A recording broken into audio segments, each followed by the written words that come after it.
Hello everyone, good day to all of you. Hope you're all doing well. I wanted to give a review today to talk about Outdoor Research's Ironsight sensor gloves right here. I know that there's a lot of reviews already out there on the Ironsight gloves, but these are actually a bit newer model. These are a little bit different. These are the sensor model, which just has touchscreen compatibility. You can see right there. That's pretty much the only difference from the old Ironsight gloves. So if you're already familiar with that, you might just want to skip this review, but overall I will say that these are really good gloves, and I've been so thoroughly impressed with them that's why I wanted to do this video today. So thus far, I've had these gloves for about a year now. The only reason they've lasted so far, because that is a rather abnormally long amount of time for any pair of gloves to last, that's simply because I've been trying out all sorts of different pairs of gloves. So pretty much every time I'm using gloves, I'm rotating between a different pair. So haven't been wearing these consecutively, just exclusively for this last year, but have been wearing them a lot. And definitely starting to see some wear appearing in all the usual places, like on the palms a little bit. And for some reason for me, the middle finger, particularly the left middle finger, always gives out first. And yeah, seeing some definite wear on there, but they have been holding up remarkably well thus far. What I would say as far as the overall durability, this is very comparable to just like your mechanics as far as how thick they are. They're actually still very dexterous, not quite as much as say a pig glove, but they do last a lot longer. One thing I've noticed with those pig gloves is they're super thin, and they don't have the best durability, but very good dexterity. This is kind of a very good balance between, say, a bit of a thicker pair of mechanics and pig gloves. Overall, the construction of these is pretty similar. So the palm itself is just regular cloth. Cloth on the back. You do have these little rubberized reinforcement parts on the back of the knuckle right here, and you also have some rubber, sort of like a spike pattern here.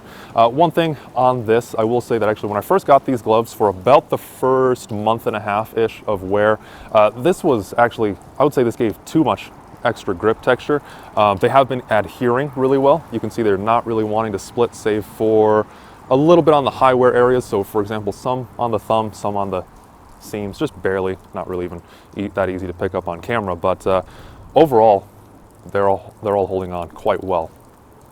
Another thing, talking about when I did first get these gloves, one thing I noticed is that these actually have a little bit of a break-in period, or at least this pair that I received had a bit of a break-in period. So what I mean by that is a lot of the inner seams, for example, around the fingers, especially the middle finger and the ring finger on both sides, were really tight, and it would kind of dig in. And for example, when I would take off this glove after a few hours of wearing it, you can kind of see some red marks. I was a bit worried that would last forever, but it did actually wear in not too bad of an amount of time.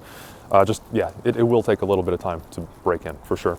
Just like with a lot of the tactical type of gloves, this does have a attachment point right here, or just kind of a extra pull point you can use if these are kind of tight on your hands to really get it onto your hand easily.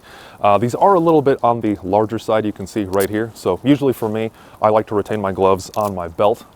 I have a carabiner right here, and I usually just clip them here. One issue with this is that since this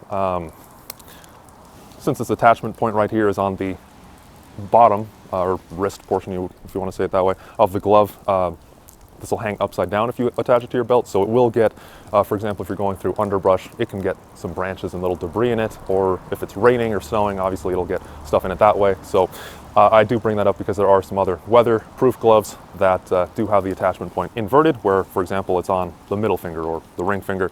That way they hang upside down when they're attached to your belt. Of course, there's other ways to attach it and stow it, so not the biggest issue. And these really aren't like a weatherproof, rainproof or anything type of glove. These are not waterproof in the slightest, you can see, just because they are just an all cloth construction. And I have worn this out when it's wet. It's wet right now, but it will soak through, of course, and get a little spongy and kind of gross there, but it's to be expected. So if you're going to be out in a bunch of more inclement weather, then definitely take a different pair of gloves with you as well. But as far as a kind of a demi-season summer type of glove, these are pretty breathable, not super warm, not super cool, but they do everything that I want them to. They're overall just a kind of nice balance as far as the weight of it, as I said. And I really can't stress enough how well done the touchscreen compatibility is on these gloves. I've tried so many gloves at this point that are claiming to be touchscreen compatible, and this is really the only pair that is truly touchscreen compatible in all types of weather conditions. For example, what I've noticed with a lot of the mechanics gloves that claim to be touchscreen compatible is that they will be truly touchscreen compatible when it's warmer, but once it starts getting colder, like right now, they'll just stop working completely. So, for example, on a lot of those mechanic gloves, usually in colder weather, I'll only get maybe 10% of my actual presses on, say, a touchscreen to actually register. And on these, for instance, just right now, just kind of scrolling through this, I'm getting absolutely everything that I'm actually pressing to register. So really, really a good pair of gloves in that regard, because I have been looking for something like this for so long.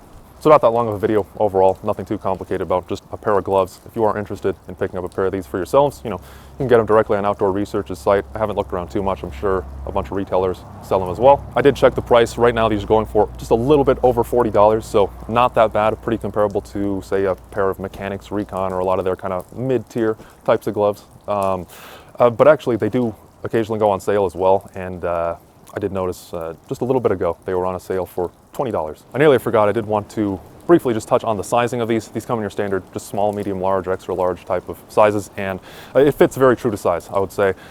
Initially, when I got this, I did mention earlier that there's kind of a break-in period, so they felt a little bit smaller than they should have then, but now that they have broken in, it does truly feel like the proper size. So for instance, for me, just for example, I usually wear a size large of glove, ordered these in large, and they fit.